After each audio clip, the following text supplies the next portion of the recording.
નમસ્કાર. આજના વિડિયોની અંદર આપણે જોવાનું છે મધ્યસ્થના દાખલા. મધ્યસ્થના દાખલા જોઈએ પહેલા થોડીક મધ્યક વિશે વાતચીત આપણે કરી જોઈએ. આગળના લેક્ચરની અંદર જો કરેલી છે છતાં આપણે કરી જોઈએ. મધ્યસ્થ કોને કહેવામાં આવે? મધ્યસ્થ એટલે કોઈ માપ હોય. ફોર એક્ઝામ્પલ તરીકે હું બે માપ લઉં. એક માપ છે 3 અને બીજું માપ છે 5. તો આનો હું શું કરીશ? તો કે બંનેનો સરવાળો કરીશ. અને જે માપ મને હોય એટલે હું 2 કરીશ. તો 3 ને 2 5 તો કે 8 ભાગ્યા હું 2 કરીશ એટલે 8 ના અડધા એટલે 4. તો કહી શકાય કે મારું ચોથું માપ છે એ લેવાનું હોય. કેટલાનું માપ? ચોથું માપ. તો એવી રીતના કોઈ રેખા આપેલી હોય, ફોર એક્ઝામ્પલ તરીકે વાત કરીએ, રેખા આપેલી છે તો એનો બરોબર વચ્ચેનો જે ભાગ છે એને કહેવામાં આવે છે મધ્યસ્થ. મધ્યસ્થ એટલે એની વ્યાખ્યા આપણે જોઈએ પ્રમાણે મધ્યસ્થના બે સરખા ભાગ છે. કેટલા સરખા ભાગ થશે? 2. ત્યાર પછી ચતુર્થકના 4 સરખા ભાગ થશે. દશાંશકના 10 સરખા ભાગ થશે. શતાંશકના 100 સરખા ભાગ થશે. તો આ રીતના અલગ અલગ ભાગ થશે. એમાં પહેલો ભાગ આપણે જોઈએ મધ્યસ્થ. મધ્યસ્થની અંદર પાછા બે ભાગ આપેલા છે. અવર્ગીકૃત પ્રકારની માહિતી હોય ત્યારે અને વર્ગીકૃત પ્રકારની માહિતી હોય ત્યારે. વર્ગીકૃતની અંદર પાછા બે એટલે 3 અસતત પ્રકારની હોય અને સતત પ્રકારની હોય. અવર્ગીકૃતની અંદર તો કે ખાલી ફક્ત આપણને xi આપેલો હોય. કઈ માહિતી? અવર્ગીકૃત પ્રકારની માહિતીની અંદર ફક્ત શું આપેલો હશે? xi અને fi આપેલો હોય. આ બે ભાગ આપેલા હોય તો એને કહેવામાં આવતું અસતત પ્રકારનું આવૃત્તિ વિતરણ. અને વર્ગ અને fi આપેલો હોય તો આને કહેવામાં આવતું સતત પ્રકારનું આવૃત્તિ વિતરણ. આ ત્રણ રીતે કઈ રીતના દાખલા ગણવામાં આવે છે તેના વિશે આપણે અભ્યાસ કરવાનો છે. ચાલો તો આપણે અભ્યાસની શરૂઆત કરીએ. દાખલાની અંદર પહેલો દાખલો તો ઉદાહરણ નંબર 17 સમજીએ.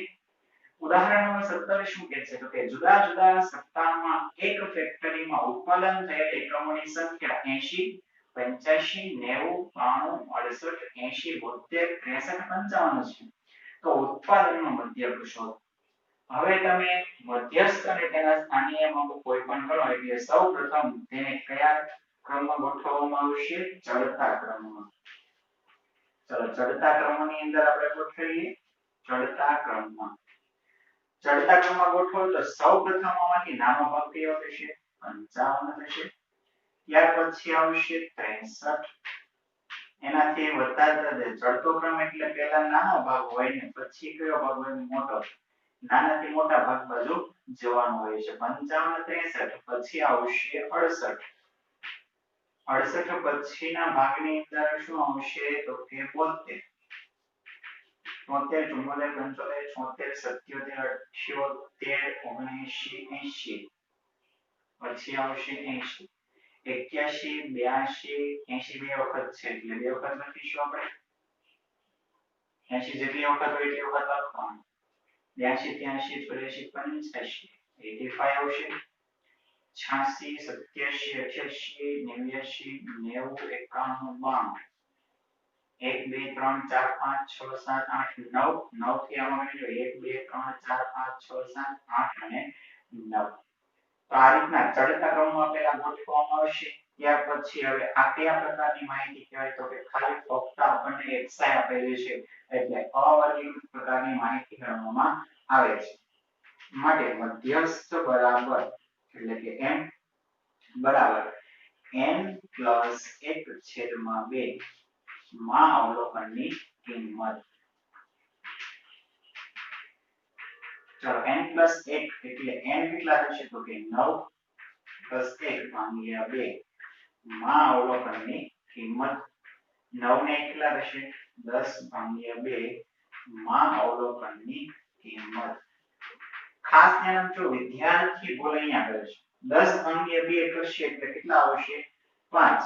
5માં અવલોકનની કિંમત. તો વિદ્યાર્થી શું લખી આવે તો કે મધ્યસ્થ બરાબર 5. ખોટી વાત છે. શું કીધું? 5માં અવલોકનની કિંમત એટલે અવલોકનો છે એની કિંમત જોવાની છે. 5મું અવલોકન લેવાનું છે.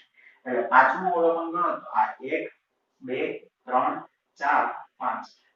માટે મધ્યસ્થ બરાબર કેટલું આવશે 80। આ રીતના મધ્યસ્થ મેળવવામાં આવે છે તો ઉત્પાદનનો મધ્યક ઉત્પાદનનો મધ્યસ્થ 80 એકમો થાય।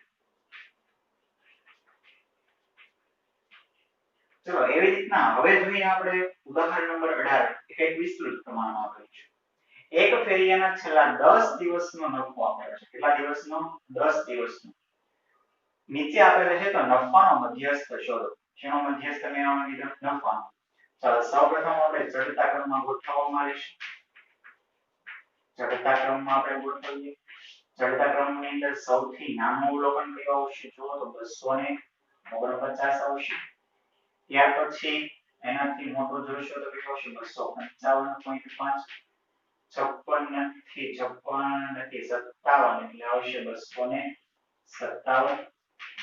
258.5। ત્યાર પછી 59 નથી 60 છે 160।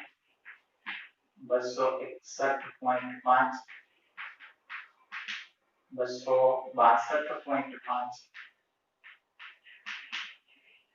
262.5 63 નથી 64 બે વખત છે એટલે બે વખત લખવામાં આવશે 264 264 265 નથી 66 નથી 67 ગણિત 10 થી 1 2 3 4 5 6 7 8 9 10 કમ્પ્લીટ। સૂત્ર મૂકીએ મધ્યસ્થ બરાબર બે પ્રકારની માહિતી કહેવાય અવર્ગીકૃત પ્રકારની કારણ કે x જ આપેલો છે એટલે n + 1 ના છેદમાં 2 માં અવલોકનની કિંમત। હવે ખાસ સમજો અહીંયા n + 1 10 + 1 એટલે કેટલા આવશે 11 ના છેદમાં 2 માં અવલોકનની કિંમત લઈશું આપણે। ચાલો 11 ભાગ્યા 2 કરીશું એટલે કેટલો આવશે 5.5 માં અવલોકનની કિંમત। તો વિદ્યાર્થી શું ભૂલ કરે ખબર? અહીંયા આપણે કીધું કે 5 માં અવલોકનની કિંમત તો 5 નું અવલોકન લઈ લે। અહીંયા 5.5 લઈએ તો આ 1 2 3 4 5 પાંચમું અવલોકન તો 260 આપ્યું છે। છઠ્ઠું અવલોકન એટલે 261.5 આપેલું છે। તો આમાં વિદ્યાર્થી કન્ફ્યુઝ થઈ જાય। તો શું કરવાનું કે પાંચમું અને છઠ્ઠું અવલોકન આ બેયની કયું વચ્ચેનું અવલોકન થાય? તો એટલા માટે નવું અહીંયા કરવામાં આવે છે તો અહીંયા લખવામાં આવે છે પાંચમું અવલોકન એની કિંમત લેવામાં આવશે પ્લસ છઠ્ઠું અવલોકન અને એના વચ્ચેનો ભાગ છે તે 2 ખાસ ધ્યાન રાખજો। પાંચમું અવલોકન અને છઠ્ઠું અવલોકન ભાગ્યા 2 લેવામાં આવે છે। તો પાંચમું અવલોકન કયું છે 260 પ્લસ 261.5 ભાગ્યા 2 260 પ્લસ 261.5 ભાગ્યા 2 કરશો એટલે આવશે 260.75 માટે મધ્યસ્થ બરાબર કિંમત કેટલી આવશે 260.75। તો દૈનિક નફાનો મધ્યસ્થ દૈનિક નફાનો મધ્યસ્થ 260.75 રૂપિયા છે અથવા તો મળે। બીજું ઉદાહરણ ત્યાર પછી હવે ત્રીજું ઉદાહરણ પાછું કંઈક નવું ખાસ સમજો ઉદાહરણની અંદર કારણ કે ટૂંકા દાખલાની અંદર કામ આવી છે। શું કીધું એક ઓફિસમાં 11 કર્મચારીઓ છે ટોટલ કર્મચારીઓ કેટલા છે 11। આમાંથી સૌથી ઓછો પગાર ધરાવનાર 7 કર્મચારીનો માસિક પગાર છે। ઓછો પગાર એટલે કે સૌથી ઓછો પગાર હોય એવા 7 કર્મચારીનો 45 21 34 36 25 1500 બધા કર્મચારીઓનું ચલો બધા એટલે 11 કર્મચારીઓનો શું મેળવવાનો કર્યો છે મધ્યસ્થ। ચલો સૌપ્રથમ આપણે ચડતા ક્રમમાં ગોઠવીએ। ચાલો ચડતા ક્રમમાં ગોઠવીએ તો એની અંદર શું થશે ચડતા ક્રમની અંદર સૌથી ઓછી આવક કોની છે 1500। એનાથી વધારે જઈએ તો કે 2100। એનાથી વધારે જઈએ તો કે 2500। એનાથી વધારે જઈએ એટલે 3400। એનાથી વધારે જઈએ 3600। એનાથી વધારે જઈએ એટલે 4200। એનાથી વધારે જઈએ એટલે 4500। એટલું આપેલું છે તો કેટલા કર્મચારીઓ છે જો 1 2 3 4 5 6 7 આ સાથે 7 કર્મચારીઓ કેવા છે સૌથી ઓછો પગાર ધરાવનાર। સૌથી ઓછો એટલે આ પાછળના ભાગમાં છે એટલે હવે પછીના ભાગમાં હોય a b c અને d ધારી દઉં છું કોઈ પણ ધારી શકે તો એની કે a b c d થાય તો a b c d થાય છે આ રીતના ટોટલ 11 કર્મચારીઓ હશે તો એનો મધ્યસ્થ મેળવી m બરાબર n plus 1 ના છેદમાં 2 માં અવલોકનની કિંમત રહેશે ચલો n એટલે કેટલા છે 11 plus 1 ના છેદમાં 2 માં અવલોકનની કિંમત 11 ની કેટલા રહેશે 12 12 ભાગ્યા 2 એટલે કેટલા છે 6 6 માં અવલોકનની કિંમત ચલો 6 માં અવલોકનની કિંમત એટલે છઠ્ઠો મૂલ્ય આવશે 1 2 3 4 5 અને 6 માટે m બરાબર 4200 તો કર્મચારીઓના બધા જ કર્મચારીઓના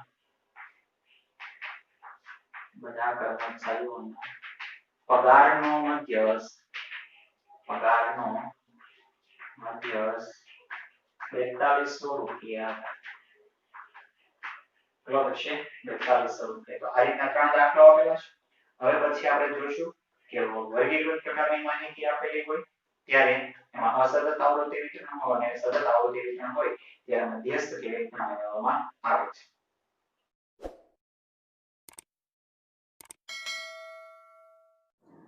હવે આપણે જોવાનું છે વર્ગીકૃત પ્રકારની માહિતી એમાં અસતત આવૃત્તિ વિતરણ હોય ત્યારે અસતત આવૃત્તિ વિતરણ એટલે એનો મતલબ એમ કે xi fi આપણને આપેલી હોવી જોઈએ ચલો વિદ્યાર્થી મિત્રો ઉદાહરણ નંબર 20 દ્વારા આપણે સમજીએ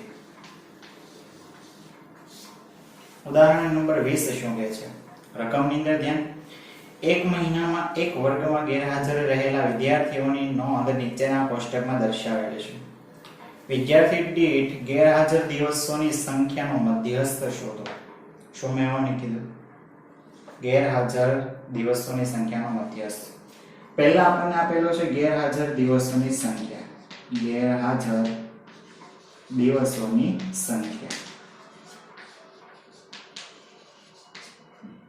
ગેરહાજર દિવસોની સંખ્યા જોવાનું ચડતા કે ઉતરતા ક્રમમાં જ ગોઠવવાના આપણે 0 1 2 3 4 અને 5 ચડતા ક્રમમાં જ આપેલું છે ત્યાર પછી વિદ્યાર્થીઓની સંખ્યા આપેલી છે જેને આપણે શું કહીએ છીએ fi કહીએ છીએ 8 12 18 9 5 1 ટોટલ n બરાબર કેટલા થશે 53 તો વિદ્યાર્થી મિત્રો ખાસ જુઓ અહીંયા તમને વિગતો આપેલી છે એના પરથી આપણે માહિતી મેળવીએ અસતત આવૃત્તિ વિતરણ છે વર્ગીકૃત પ્રકારની માહિતી હોય એટલે આપણે એક બોક્સ બનાવવાનું રહેશે જેને CFI કહીએ છીએ 8 20 38 પછી કેટલા આવશે 47 ને 5 52 ને 1 53 જે FI આપેલા છે એનો સરવાળો કરતા રહેવાનો ચલો હવે આપણે શું કરીએ સૂત્ર મૂકીએ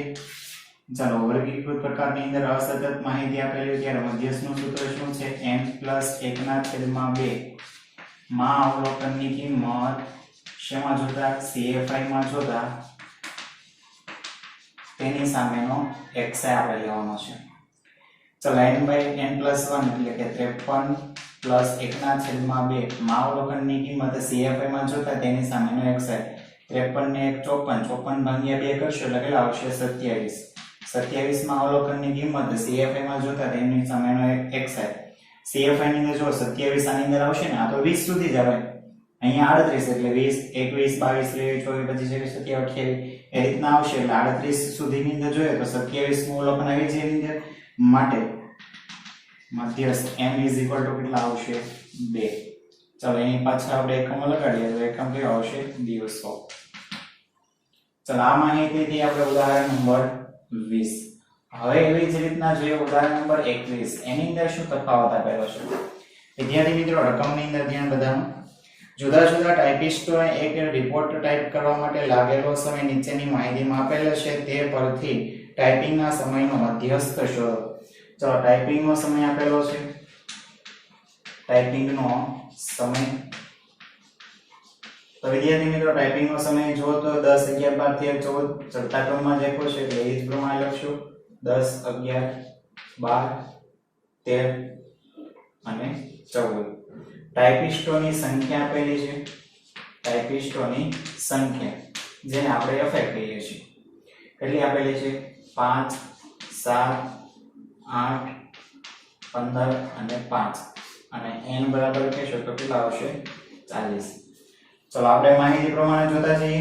અહીંયા તમને વર્ગીકૃત પ્રકારનો આપેલો છે xi અને fi દેખાય છે એટલે આપણે નવું કોષ્ટક બનાવશું. કયું? cfi. 5 5 ને 7 12 12 ને 8 20 20 ને 15 35 ને 5 40. ચલો આનું સૂત્ર મૂકી દઈએ આપણે. સૂત્ર શું આવશે?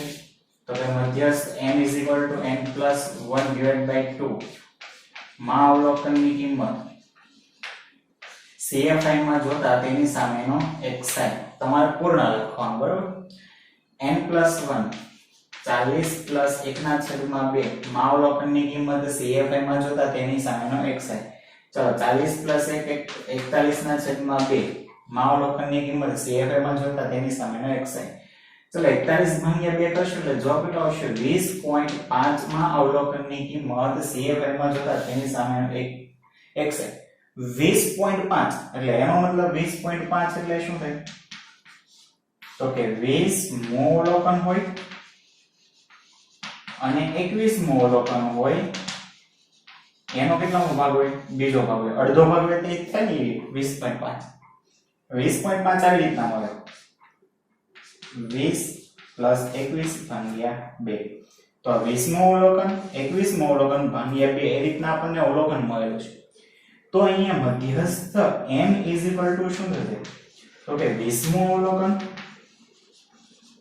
પ્લસ 21 મો અવલોકન એના ભાગ્યા કેટલા આવશે? 2. ચલો 20 મો અવલોકન આવ્યો કેટલા આવશે? તો કે 12 અને 21 મો અવલોકન આની અંદર આવશે એટલે એના આવશે 13/2. 12 ને કેટલા થશે? 25 25/2 બરાબર. ચલો કેટલા આવશે? 12.5 મિનિટ. તો વિદ્યાર્થી મિત્રો આ બંને દાખલા બે રીતના આપણે દાખલા જોઈ લીધા છે. xi fi ડાયરેક્ટ પણ આવી જશે અને ભાગ પાડવાનો પણ આવે છે. હવે પછી આપણે જોશું સતત આવૃત્તિ વિતરણમાં કઈ રીતના દાખલા ગણવામાં આવે છે તેના વિશે.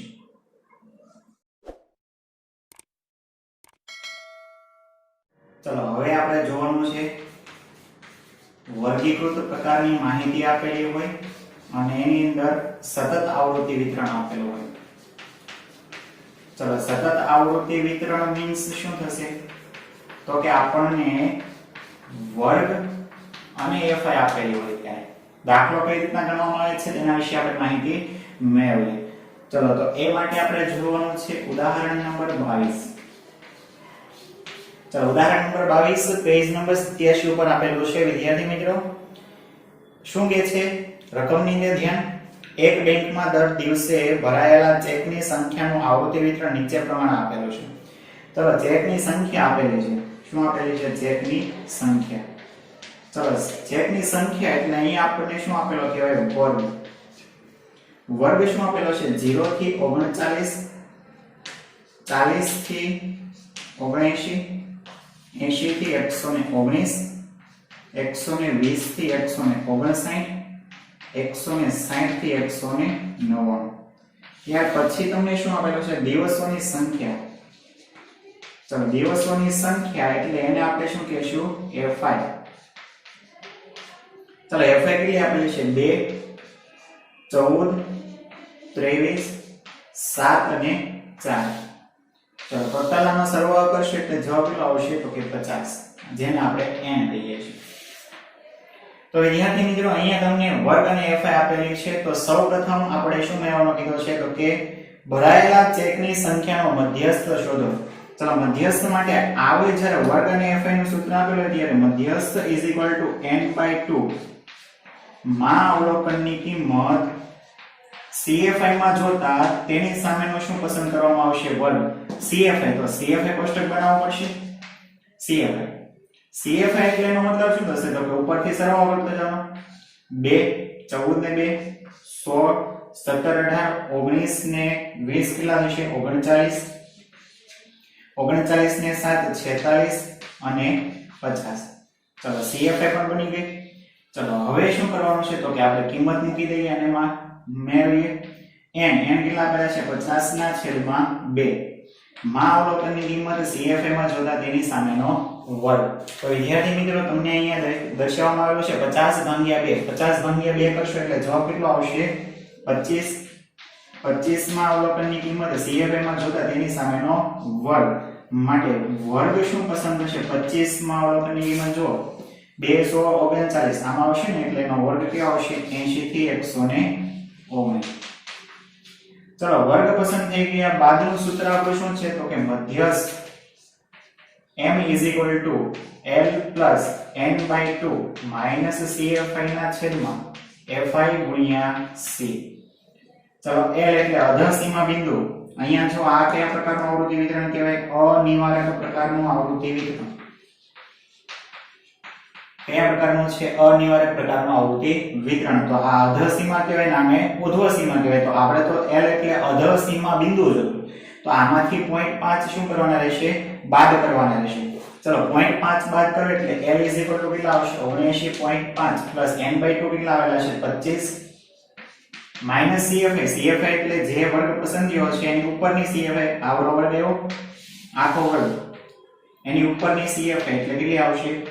100 છેદમાં FI એટલે જે વર્ગ પસંદગીઓ છે તેની 23 ગુણ્યા હવે C 80 થી લઈને 119 એટલે આની વર્ગ લંબાઈ તમે કરશો તો કેટલી આવશે? 40.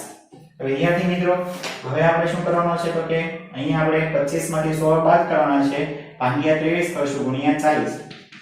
79.5 એનો લખીએ છીએ. ત્યાર પછી 25 માંથી 100 બાદ કરશું એટલે 9 23 ગુણ્યા 40 79.5 એનો આવશે 9 ચોકુ ને 36 ભાગ્યા 23 79.5 એનો રહેશે પ્લસ ભાગાકાર કરો કેટલો જવાબ આવશે 15.65 22 આવશે માટે m = બંનેનો સરવાળો 95.15. આથી કહી શકાય શું કહી શકાય તો કે ભરાયેલા ચેકનો મધ્યસ્થ કેટલો આવશે? 95.15 આવશે. ચલો આ થયો દાખલા નંબર આપણો ઉદાહરણ નંબર 22. હવે એ જ રીતના આપેલો છે ઉદાહરણ નંબર 23. વિદ્યાર્થી મિત્રો ખાસ ધ્યાન રાખજો ઉદાહરણ નંબર 23 શું કહે છે. ચલો ઉદાહરણ નંબર 23 રકમની અંદર ધ્યાન. 75 કુટુંબોના પેટ્રોલના માસિક ખર્ચની માહિતી નીચેના કોષ્ટકમાં આપેલી છે. આ કુટુંબોમાં પેટ્રોલના ખર્ચનો મધ્યસ્થ શોધો. ચલો ખર્ચ શું આપેલો છે? જો પેટ્રોલનો ખર્ચ 200 સુધી 400 સુધી 600 સુધી 800 સુધી 1000 સુધી અને 1200 સુધી. તો આના પરથી મારે વર્ગ બનાવવો હોય તો ચલો વર્ગ બનાવવાનો છે એટલે પહેલા 200 સુધી કીધું છે એટલે ક્યાંથી હોય તો કે 0 થી 200 હોય એટલે આપણે આગળની સંખ્યા નથી આપેલી એટલે ન લખી શકીએ. તો પહેલાની અંદર શું આવશે? 200 સુધી. ત્યાર પછી 400 સુધી એટલે પછી તો ખબર પડી ગઈ 200 થી ક્યાં સુધી હોય? 400 400 થી 600 600 થી 800 800 થી 1000 અને 1000 થી 1200 સુધી. ચલો આ પ્રમાણે કિંમત આપેલી છે. હજી શું કીધું છે? કુટુંબોની સંખ્યા આપેલી છે. ચલો કુટુંબોની સંખ્યા 2 8 17 32 57 અને 75. હવે જો ખાસ ધ્યાન રાખજો જ્યારે પણ કોઈ પણ કુટુંબોની સંખ્યા મતલબમાં તમે જે FI કહો છો એની અંદર તમારે જોઈ લેવાનું પહેલા એક જ સાથે વધઘટ થતી હોય અથવા તો એક સાથે ઘટતી હોય મતલબમાં ચડતા કે ઉતરતા ક્રમમાં આપેલો હોય એટલે સમજી લેવાનું એકાથી વધુ પ્રકારનું આવૃત્તિ વિતરણ હશે એકાથી ઓછા પ્રકારનું આવૃત્તિ વિતરણ હશે. તો અહીંયા તમને જે આપેલું છે એ આપણને CFI આપેલી છે. શું આપેલી છે વિદ્યાર્થી મિત્રો? CFI. ચલો CFI ની અંદર કેટલા આપેલા છે? 2 8 17 32 57 અને 75. ચલો આ CFI આપેલી છે એના પરથી પહેલા આપણે શું મેળવીશું? FI મેળવીશું. તો FI મેળવવા માટે આપણે ખાસ ધ્યાન રાખવું પડશે કારણ કે વિદ્યાર્થી લોચો ત્યાં કરે છે. ચલો FI ની અંદર આપણે વાત કરીએ FI 200 સુધી કીધા છે. 200 સુધી કેટલા હોય તો કે 2 હોય. 200 થી 400 એટલે 200 થી 400 કરીએ તો 200 સુધી છે. 200 થી 400 માં ટોટલ 8 છે તો 8 માંથી 2 બાદ કરો 6. ખાસ સમજો.